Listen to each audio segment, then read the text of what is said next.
penataan kawasan suci Pura Besakih ini sama dengan juga merubah budaya orang Bali.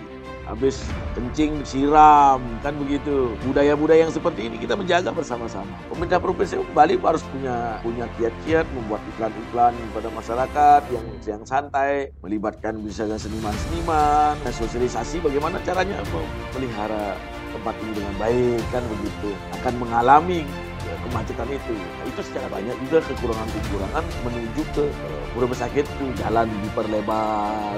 Jadi ini pasti ada kekurangan-kekurangannya kan. Nah, mengenai masalah tentang kebersihan di Pura Besakih ya, itu tak henti-hentinya membuat satu program. Kalau yang program yang sangat signifikan membuat masalah baru.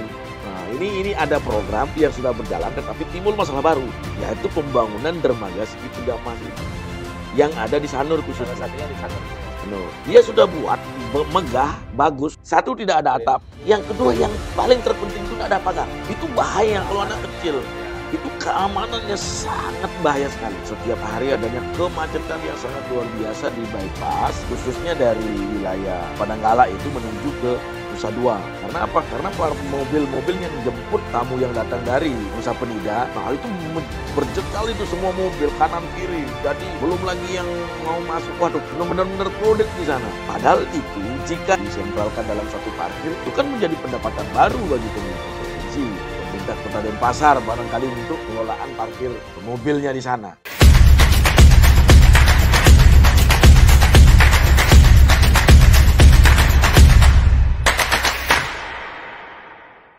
Banyak proyek pembangunan yang mercusuar dan juga menjadi kebutuhan Bali dibangun ketika era kepemimpinan Bapak Gubernur Bali, Bapak Wayan Koster.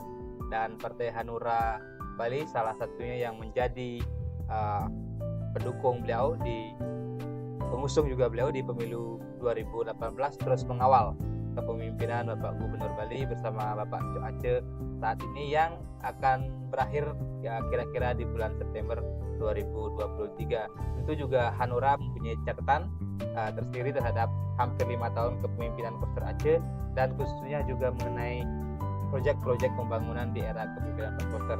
Sudah hadir bersama kami Ketua DPD Partai Hanura Provinsi Bali, Bapak Kade Aribawa yang akrab disapa Pak Lola. Tapi kata Pak Dek. Becik, sehat. Ya, Om Swastiastu.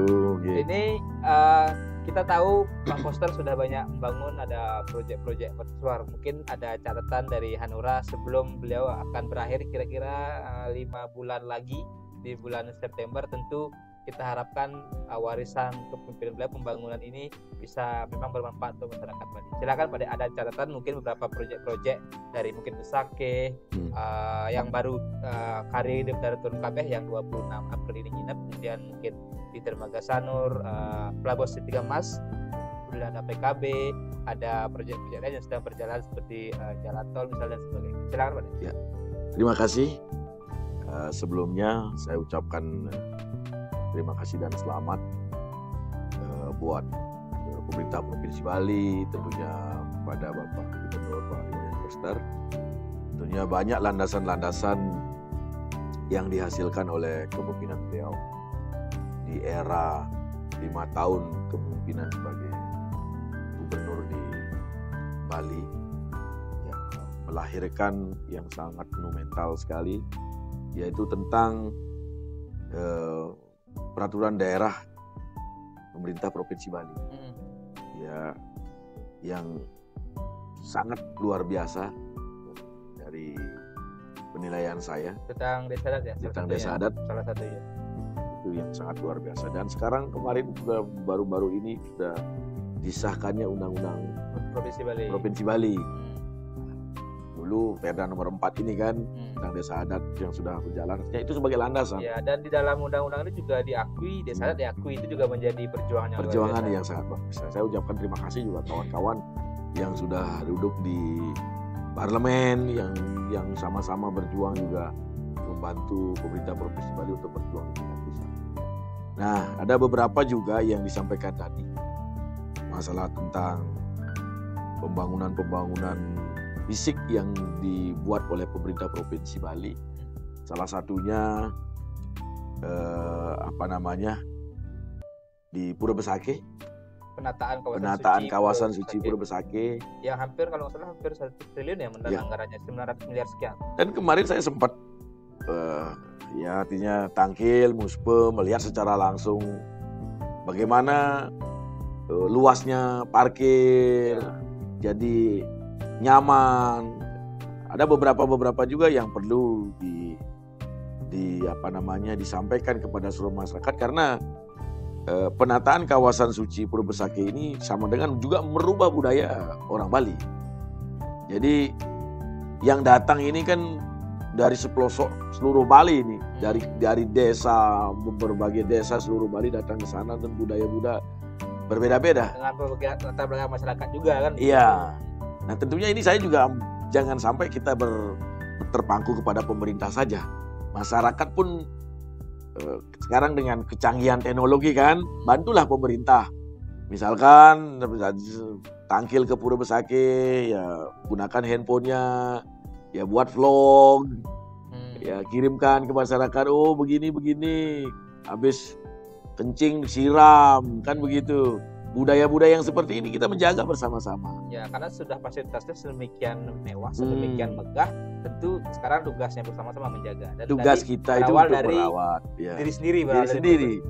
Jadi ada beberapa cara, misalkan pemerintah Provinsi Bali harus punya kiat-kiat membuat iklan-iklan pada masyarakat yang santai, melibatkan misalnya seniman-seniman untuk buat iklan sosialisasi bagaimana caranya memelihara tempat ini dengan baik, kan begitu. Termasuk soal yang kemarin juga sempat menjadi, di awal-awal sempat dikeluhkan atau bahkan mungkin sempat jadi sorotan soal tidak boleh membawa plastik gitu. Karena kan kebiasaan kita misalnya membungkus canang dengan plastik, kan kembali kepada kebiasaan umat itu.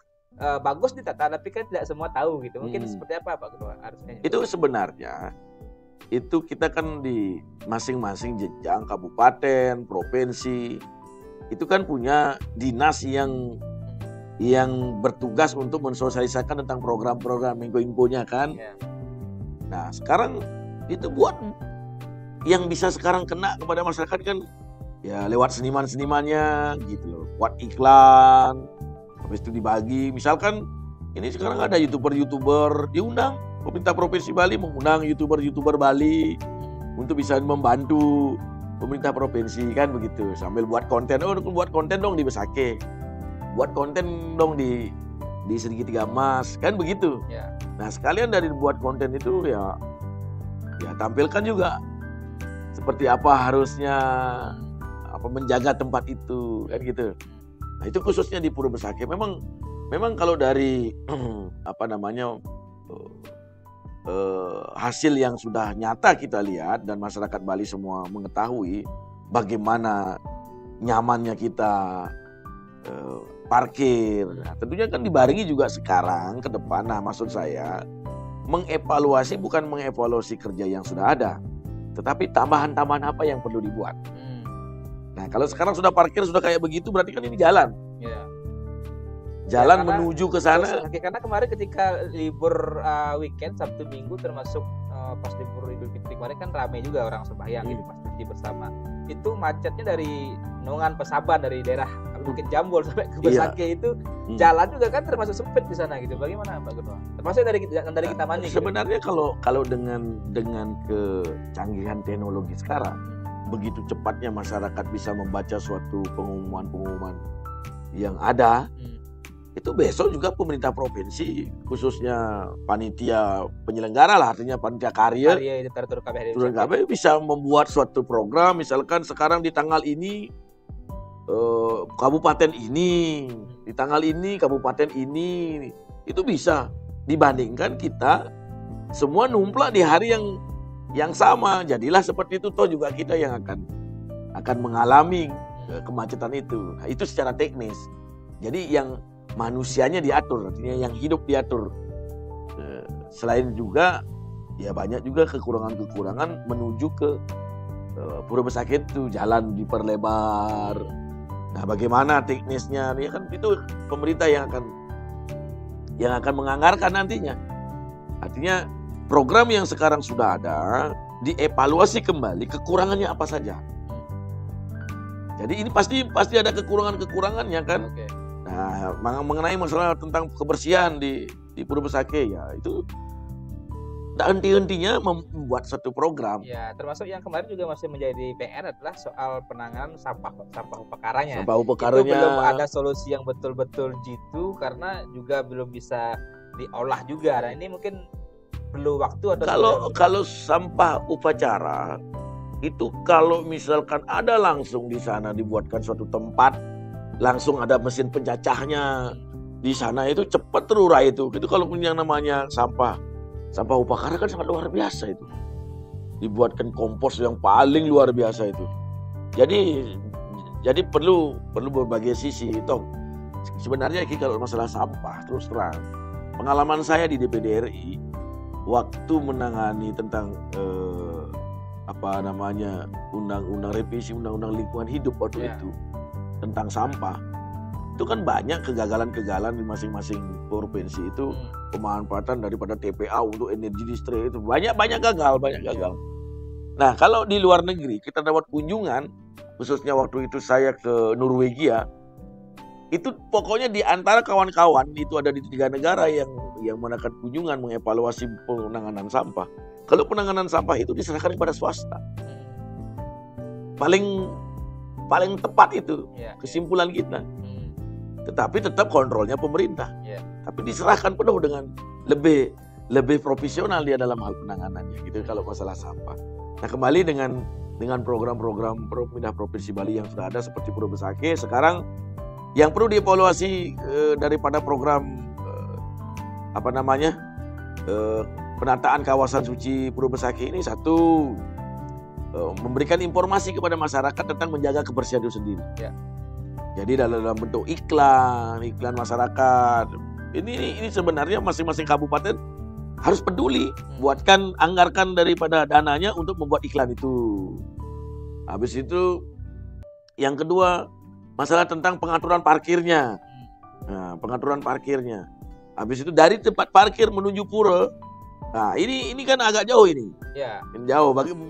Kalau misalkan kita mau benar-benar melayani daripada umat itu sendiri, kan banyak ini. Kalau mau di setting itu bus-bus. Kan sekarang disediakan shuttle bus, tapi kayaknya belum memadai juga. Belum memadai, tapi kalau itu memang terus berjalan begitu, terus muter, barang ada 20 terus berjalan begitu, ya pasti masyarakat akan menunggu dengan sabar kan begitu. Ya tinggal sekarang itu namanya evaluasi, program evaluasi yang sudah berjalan. Nah, itu di Pura Besakih. Ya, di program lain yang juga cukup. Kalau yang program yang sangat signifikan membuat masalah baru. Nah, ini ada program yang sudah berjalan tetapi timbul masalah baru. Yaitu pembangunan dermaga segitiga emas ini. Yang ada di Sanur khususnya. Salah satunya di Sanur ya. Sanur. Dia sudah buat megah, bagus. Saya pernah waktu pas ke Nusa Penida, langsung saya juga membuat vlog kan, membuat rekaman di. Ini ya kalau nggak musim hujan. Kalau musim hujan ya sama aja basah-basahan kita. Tidak ada. Satu, tidak ada atap. Yang kedua, yang paling terpenting itu tidak ada pagar. Itu bahaya kalau anak kecil. Itu keamanannya sangat bahaya sekali. Itu maksud saya itu yang di pinggir itu, kalau sampai rame ada anak kecil jatuh, waduh, itu sangat luar biasa. Apalagi yang menjadi evaluasi kita, mungkin juga soal lalu lintas. Nah, itu yang pertama. Kalau yang kedua, masalah tentang parkir. Kalau di Sanur sore, nah ini masyarakat Bali ini yang Nusa Dua ini pasti tahu ini, yang pembisnis pariwisata. Itu setiap jam 4, jam 5 itu dari Padanggala itu, dari macet total. Di pinggir jalan semua parkir. Semua di pinggir jalan, di kanan kiri parkir. Itu macet total. Kenapa? Karena belum adanya lapangan parkir yang disediakan. Gitu. Mungkin yang sekarang yang kita bicarakan ini mungkin sudah menjadi pemikiran dari pemerintah provinsi yang akan dikerjakan, artinya evaluasi program yang sudah berjalan. Jadi program yang sudah berjalan timbul masalah baru. Pasti itu yang namanya evaluasi. Nah, perlu sekarang menyelesaikan masalah baru yang timbul ini. Satu, setiap hari adanya kemacetan yang sangat luar biasa di bypass, khususnya dari wilayah Padanggala itu menuju ke Nusa Dua. Karena apa? Karena mobil-mobil yang jemput tamu yang datang dari Nusa Penida setelah dia berwisata, dia datangnya sore. Nah, itu berjejal itu semua mobil kanan kiri. Jadi belum lagi yang mau masuk. Waduh, benar-benar crowded di sana. Nah, padahal itu jika dimanfaatkan, artinya dioptimalkan, disentralkan dalam suatu parkir, itu kan menjadi pendapatan baru bagi pemerintah provinsi, pemerintah Kota Denpasar barangkali untuk pengelolaan parkir mobilnya di sana. Nah, itu jadi masalah timbul baru. Padahal masalah yang timbul baru kalau dilakukan penataan dengan baik itu akan menghasilkan pendapatan yang luar biasa. Parkir-parkir mobil seperti yang di Pura Besaki ini kan begitu. Ada sekarang tempat dibuatkan nyaman, masyarakat senang. Habis itu pulangnya kita bayar profesional, kita ada pajak tiketnya kan gitu. Masyarakat nggak apa-apa kan gitu. Nah, itu yang pertama mengenai di dermaga ini. Kedua, kalau saya nggak salah, saya dengar dan banyak juga masyarakat dari seputaran Sanur menyampaikan bahwasanya tempat itu tenaga kerjanya juga kurang penyerapan tenaga kerja lokal kan itu. Okay. Nah, ini juga perlu dipikirkan. Jadi di tempat lain misalkan di pusat kesenian kebudayaan Bali PKB di Kelungkung. Ya, dari sekarang sudah pikirkan. Kalau misalkan nanti PKB sudah berjalan, ada penerimaan tenaga kerja, ya dioptimalkan dulu tenaga kerja dari seputaran desa-desa yang ada di sana kan gitu, seperti Desa Tangkas, Gunakse, Jumpai. Di desa-desa di sana itu apa-apa misalnya keperluan tenaga kerja yang bisa menyerap tenaga lokal, ya pergunakanlah tenaga lokal gitu. Jadi evaluasi kita kepada pemerintah Provinsi Bali, program yang begitu luar biasa dibuat di tahun kemarin justru banyak menimbulkan permasalahan baru yang harus segera diatasi gitu. Yang harus diatasi sebagai pendukung daripada program itu.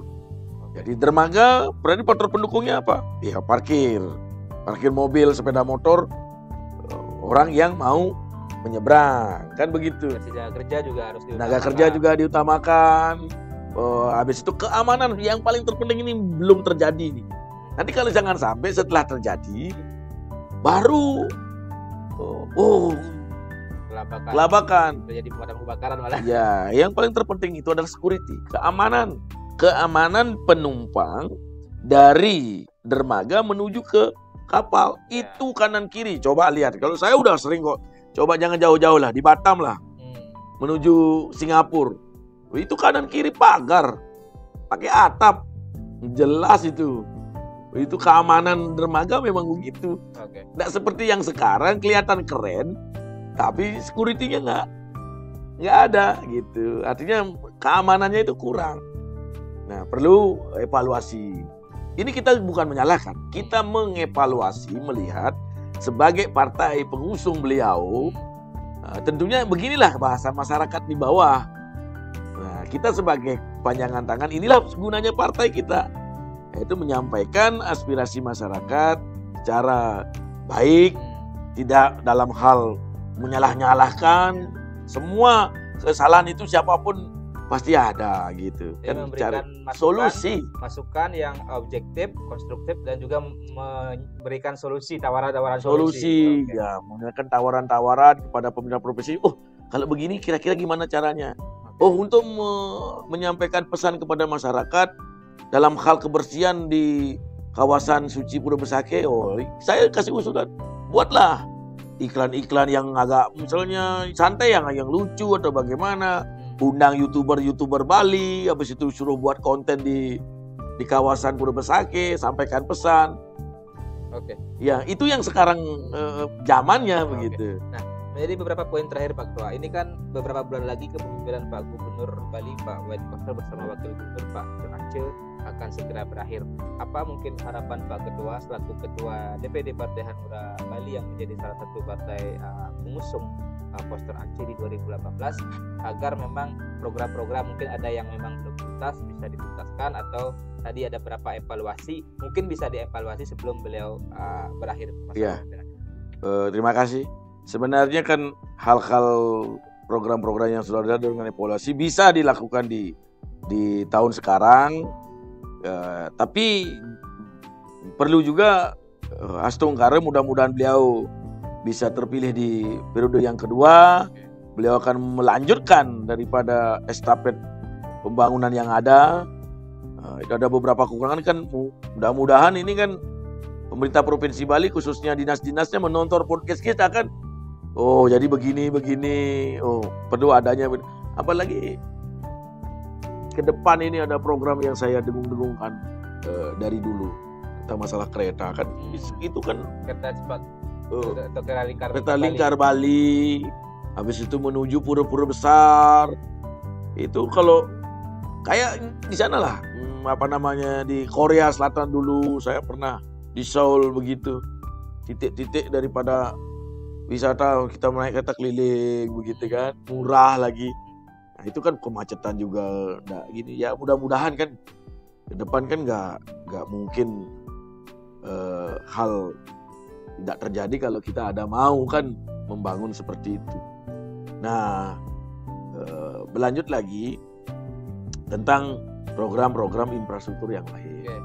Yang paling terpenting mungkin pemerintah Provinsi Bali, karena Kabupaten Kelungkung PAD-nya begitu kecil, dan sekarang ini ledakan wisatawan sangat luar biasa ke Nusa Penida. Mungkin sekarang belum banyak yang melihat seperti apa sih crowded-nya di Nusa Penida. Gitu. Benar-benar sudah parah, lebih parah di sana dibandingkan di Sanur, lebih parah di sana.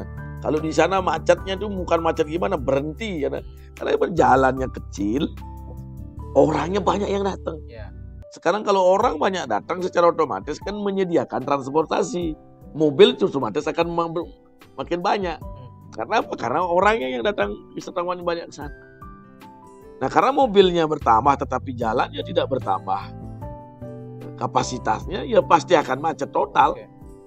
Nah, oleh sebab itu pemerintah Provinsi Bali juga memikirkan sekarang yang namanya infrastruktur di Nusa Penida. Beliau di sana juga saudara-saudara kita gitu loh. Jangan seperti anak tiri kan dikasih kue sekarang dermaga, bukan itu saja.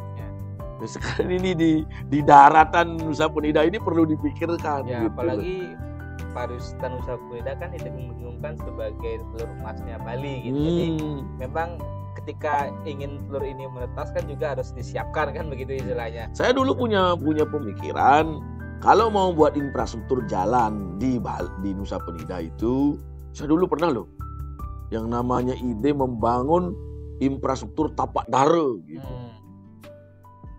Jadi telur itu Nusa Penida itu dibagi dua dulu, stretch horizontal dan vertikal jalan. Habis itu di pojok utara ke timur, yang cara Bali Kaje Kangin, itu dibentengi 3 pura itu. Pura Dalempet, Puncak Mundi, Giri Putri. Ini 3 pura ini bagaimana caranya melindungi pura ini menjadi suatu kawasan yang suci, yang tanpa ada suatu pembangunan yang mendesak pura besar ini gitu. Ya dibuatkanlah yang namanya infrastruktur tapak dare, Kaje Kangin, Kaje Kelot, Kangin Kauh begitu, berarti di pojok ini. Nah, 3 sudut ini bisa dikembangkan untuk pembangunan pariwisata. Oke. Nah, dari hasil pembangunan pariwisata ini mensubsidi masyarakat yang ada di pojok di sini gitu. Jadi buatkan aturan dari sekarang. Karena sampai kalau sudah nggak dibuatin keduluan pembangunan yang investor masuk, tahu-tahu ya sudah di samping pura begini ada ya, waktu itu baru ribut. Kalau nggak dari sekarang dibentengi dulu dengan aturan. Dan kalau dalam urusan itu ini terus terang ini, kalau sampai di Nusa Penida, di pura tiga pura besar yang notabene melinggih hidup dari Sunan Siwa, wah itu kalau sampai mendapat gangguan sesuatu hal yang mengotori tempat itu, ya siap-siap saja Bali akan mendapatkan bencana yang besar tentunya di dalam kepercayaan umat kita kan. Karena apa? Karena di selatan kalau nggak ada Pulau Nusa Penida itu dari rumus laut lepas itu kan pulau itu yang memecah itu. Ya. Memecah arus besar dari selatan itu tidak mengenai daripada pulau yang ada di utara Nusa Penida itu yang memecah itu gininya. Nah, oleh sebab itu saya harapkan pemerintah provinsi memikirkan. Tapi dari segi aturan sih memang jalan itu adalah jalan kabupaten kan. Tapi kan provinsi atau pusat kan bisa juga membantu.